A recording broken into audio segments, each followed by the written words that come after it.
भारत दुनिया में चावल का सबसे बड़ा निर्यातक है। आज़ादी के तुरंत बाद के दौर में देश खाद्यान्न के मामले में काफ़ी गरीब था।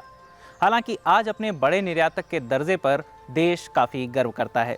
बदलती सच्चाइयों के बीच ये गर्व नहीं, चिंता की बात भी हो सकती है। इसकी बड़ी वजह है पानी। पानी जो चावल यानी धान की खेती में बहुत ज़्यादा मात्रा में चाहिए होता है।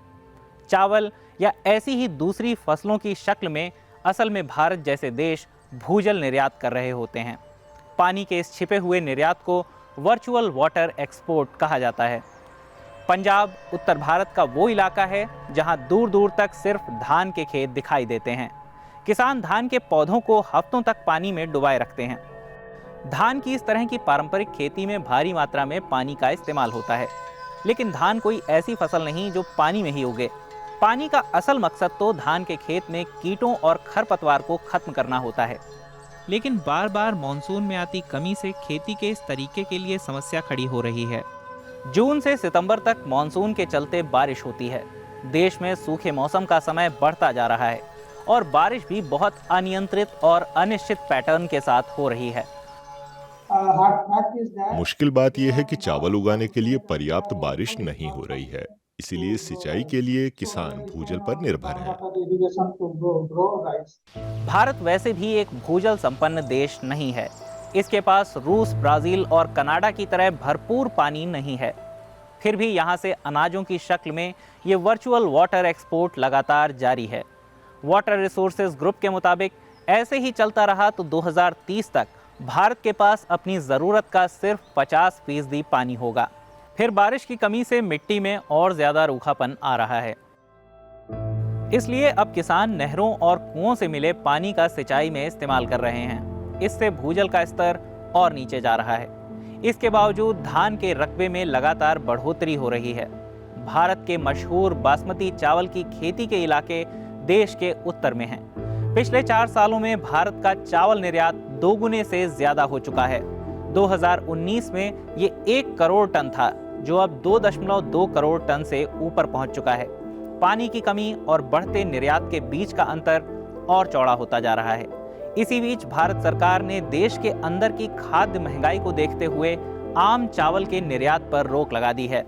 चावल की बात करें तो जुलाई में आए संयुक्त राष्ट्र के खाद्य और कृषि संगठन यानी FAO के डेटा के मुताबिक चावल के दाम 12 साल के सबसे ऊपरी स्तर पर हैं। ऐसे में अल नीनो के चलते सूखे की भविष्यवाणी ने सरकार को निर्यात कम करने जैसे कदम उठाने की ओर बढ़ाया। दुनिया भर में अरबों लोगों पर इसका प्रभाव पड़ा और चावल की जिन किस्मों को भारत ने निर्यात के लिए बैन किया वो एशिया, अफ्रीका और पश्चिम एशिया के देशों के लोगों के लिए अहम आहार है। भारत का चावल अमेरिका, यूरोप, ईरान और पश्चिमी एशियाई देशों सहित कई दूसरे देशों को भी निर्यात किया जाता है।